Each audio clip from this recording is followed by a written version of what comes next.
New tonight, a local organization that's been labeled a hate group is now making headlines again. Yesterday, they posted a video showing an armed man gloating after causing a scene inside a local church that's sheltering migrants. Team 12's Adam Bagney went to the church this afternoon. And Adam, what do we know about what happened?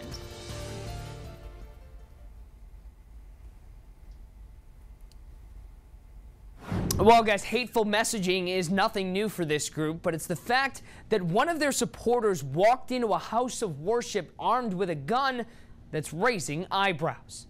I got trespassed too. You do? I went inside. I busted right through the door. I said, I'm homeless from Los Angeles. Give me a place to stay. An armed supporter brags about causing a scene inside a Phoenix church. The video posted on the Facebook page of Patriot Movement AZ, a group that expresses anti-immigrant and anti-Muslim rhetoric and that's been labeled by the Southern Poverty Law Center as extremist. Its organizers and supporters have been showing up outside local churches who provide refuge for migrants. Videos on their Facebook page show them heckling families as they arrive on buses from the Department of Homeland Security. For the group, controversy is nothing new. One of their members was arrested for stealing from a Tempe mosque. Others were kicked out for disrupting a Bernie Sanders rally.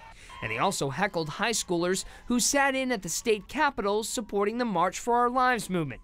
In a statement on the latest video, Phoenix police say they were aware of the incident and spoke to both sides, but that no charges were filed. The department says it's committed to, quote, protecting the rights of everyone involved. At the church today, which is mostly Spanish-speaking, a pastor declined comment but acknowledged the incident happened. He said the man never pulled a gun and that local churches are now being more careful about publicizing their work with migrants. And again, no charges were filed in connection with this latest incident. And it's important to note the Phoenix City Code says it's only trespassing if you refuse to leave after you're asked. In the Alert Center, Adam Bagney, 12 News.